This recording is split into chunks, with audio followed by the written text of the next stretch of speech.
ವಿಯೆಟ್ನಾಮಲ್ಲಿ ಇವತ್ತು 2ನೇ ದಿನ. ಎಲ್ರಿಗೂ ನಮಸ್ಕಾರ. ಇದು ನನ್ನ ಡೇ 2 ಔಟ್ಫಿಟ್. ಇವತ್ತಂದು ನಾನು ಫುಲ್ ಎಕ್ಸೈಟ್ಮೆಂಟಾಗಿ ಬೇಗ ರೆಡಿ ಆದೆ. ಬಿಕಾಸ್ ಇವತ್ತು ನಮಗೆ ಓವರ್ ನೈಟ್ ಕ್ರೂಸಲ್ಲಿ ಸ್ಟೇ ಇದ್ದಿತ್ತು. ಆ್ಯಂಡ್ ನಾವು ಹೊರಟದ್ದು ಹೆಲಾಂಗ್ ಬೇ ಸೈಡು. ನಾವು ಕ್ರೂಸಿಗೆ ಹೋಗ್ತಿದ್ದಾಗಂತೂ ಅಲ್ಲಿ ಸ್ಟಾಫ್ಸ್ ಎಲ್ಲ ಚೆಂದ ಮಾಡಿ ವೆಲ್ಕಮ್ ಮಾಡ್ರು. ಬೇಗ ಒಳಗೆ ಹೋಗಿ ಲಗೇಜ್ ಎಲ್ಲ ಇಟ್ಟು ಅವ್ರು ಕೊಟ್ಟು ವೆಲ್ಕಮ್ ಡ್ರಿಂಕ್ ಕುಡ್ದು ಅಲ್ಲಿ ಲಂಚನ್ನ ಎಂಜಾಯ್ ಮಾಡ್ತು. ಇನ್ನು ಇದು ಫುಡ್ ವಿಷಯಕ್ಕೆ ಬಂದರೆ ನೀವು ಕಂಪ್ಲೀಟ್ ವೆಜಿಟೇರಿಯನ್ಸ್ ಆಗಿದ್ರೆ ಸ್ವಲ್ಪ ಕಷ್ಟನೇ ಆಯ್ತು.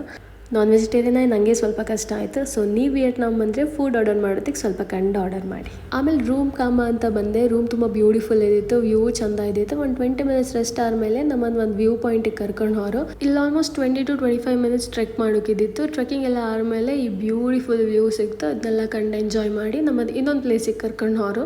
ಇದು ಒಂದು ಸಣ್ಣ ಕೇವ್ ಥರದ ಪ್ಲೇಸ್. ಇಲ್ಲಿ ಒಂದು ಎಂಟ್ರೆನ್ಸ್ ತೋರ್ತಿತ್ತಲ್ಲ, ಅದರಿಂದ ಆಚೆ ಸೈಡ್ ಪಾಸ್ ಆಯ್ಕು. ಇದನ್ನು ಕಯಾಕಿಂಗಲ್ಲೂ ಮಾಡ್ಲಿಕ್ಕೆ ನಾರ್ಮಲ್ ಬೋಟಲ್ಲಿ ಕೂತ್ಕೊಂಡು ಹೋಗ್ಲಕ್ಕು. ನಾನು ಟ್ರಿಪ್ 2 ದಿನ ಮುಂಚೆ ಬಿದ್ದು ಕಾಲು ಸ್ವಲ್ಪ ಪೆಟ್ ಮಾಡ್ಕೊಂಡಿದ್ದೆ. ಸೊ ಒಂದು ರಿಸ್ಕೇ ಬೇಡ ಅಂದ್ಕೊಂಡು ಬೋಟಲ್ಲಿ ಕೂತ್ಕೊಂಡೆ ಹೋಯ್ ವ್ಯೂನ ಎಂಜಾಯ್ ಮಾಡಿ ಬಂದೆ. ರಿಟರ್ನ್ ಬಂದಾಗ ಸನ್ಸೆಟ್ ಒಟ್ಟಿಗೆ ಕಾಫಿ ಸೆಟಪ್ ಇದ್ದಿತ್ತು. ಆಮೇಲೆ ಡಿನ್ನರ್ ಇದ್ದಿತ್ತು.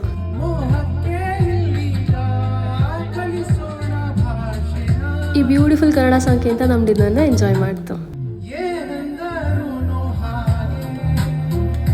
ನನಗೆ ಅಲ್ಲವಾ, ಎಷ್ಟು ಚಂದ ಸಾಂಗ್ ಅಲ್ಲ. ನನ್ನ ಡೇ ಇಷ್ಟು ಬ್ಯೂಟಿಫುಲ್ ಎಂಡ್ ಆಯಿತು. ಇನ್ನೊಂದು ವೀಡಿಯೋದಂಗೆ ಸಿಗ್ತೆ. ಅಲ್ಲಿ ತನಕ ಟಾಟಾ ಬಾಯ್, ಟೇಕ್ ಕೇರ್.